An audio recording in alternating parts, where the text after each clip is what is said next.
there's also another matter. There was a lot of noise. I'm glad my director pointed out. My condolences, I expressed them to the Geza family.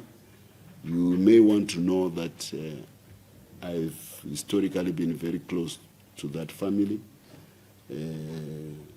because two of its fiddlings are still alive after going to the war. It's a very heroic family or clan. In the war, we used to have one of the security bases which Comrade Tongogara named Spesintin. He was one of the early fighters who fell, very, very heroic, and General Tongogara felt it was a due honor for one of the bases where we were staying during the war to be named after Pesintin. He belongs to the Geza clan. His other brother is Sam Geza, who was among the leadership of the Zipa during the war, which came from, which took over the running of the war and revived the armed struggle in Mozambique, a joint effort by Zanla and Zipra, which started the war. They dispatched 700 fighters by a ship called Mapinduzi from Tanzania to come into Mozambique. They are the ones who recruited. I'm among those pioneer refugees into Mozambique in 1975. So these 600, they did a lot for Zimbabwe. They opened the front in 1975. But they also became the training corps of the thousands of cadres, of refugee, of recruits who were in Mozambique at that time.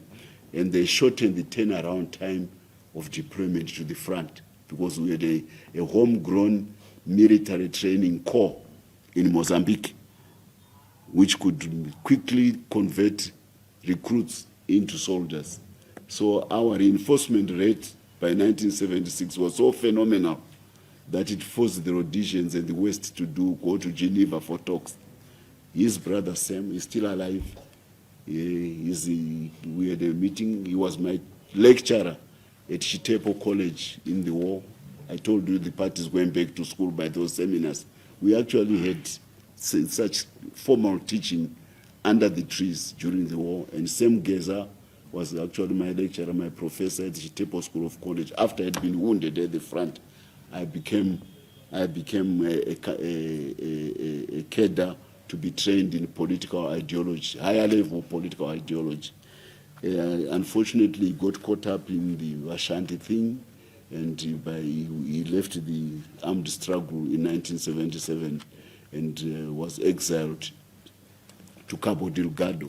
We had a meeting. They came to the Museum of African Liberation to see me because they had gaps in the life of Geza, which I had because I met Geza in 1975 when Mozambique opened the refugee camp. Where a few hundred suddenly grew to thousands, and Geza was among them. So I've known him from the beginning of the resumption of the struggle in Mozambique. Of course, later he left. He didn't go to the front. He went to training for additional training in Romania from 1977. And he only came back home after 2 years into independence in 1982. That's when I met him again, but he was coming from Romania. I was very active from 2013 onwards in fighting against the usurpation of power, the attempts of trying to set up a dynasty by the First Republic's first president. He is one who brought me into play in the fight against the G40s. I've got a lot which I can talk about Geza. And he also had excess funds which he used generously to support the war veterans. And for you who may remember 2017, 2016, there was an attempt to arrest Mahia and Matemadanda, by clandestine police operation by the G40s. And they were looking for them. For your own information, they were hiding at Sanyat, at Geza's farm. Comrade Ambassador Matemadanda, who is now in Mozambique, and Comrade Mahia, who is the Secretary of War Veterans Affairs in the new organ of the Politburo. So for us, he's a comrade we worked with for that very difficult time of safeguarding this permanent Zimbabwe revolution. He became ill, and when you are ill, anything, you become vulnerable.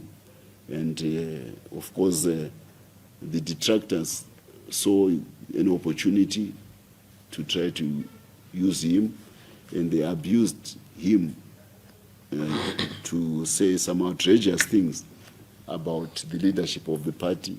You know, look, as war veterans, we say it was unfortunate that such a misfortune befell him of being ill, and he became vulnerable to being abused by those who all feel that hanging on to the heritage of the Zimbabwe revolution gives them some legitimacy. Within their own capacities, they are zero. They have a vacuum. They look for validation from those who fought the war each time. Because they have their own, they don't have any yardstick or self-validation other than trying to poach from the national liberation struggle and the exploits of the heroes of Zimbabwe. So, look, that's what happens in a democracy. I wasn't around. I was in Mombasa when his body finally buried. I definitely would have been available at his burial for personal reasons, personal bonds, and for the things which he did when we worked together against the G40s. He was at the forefront. And it was that aspect which they then tried to turn against ZANU-PF, because within themselves they have nothing to offer. They are vacuum. They sell water they sell petrol as the cure of cancer. Their message has no content, and they always are groping for validation, like I said, from the National Liberation Movement and its heroes. We have enough heroes. We buried another one yesterday. So look, if they attempt to steal one or two, let them be. We have no shortage of heroes in our camp if they attempt to steal one or two. But all the same, we pay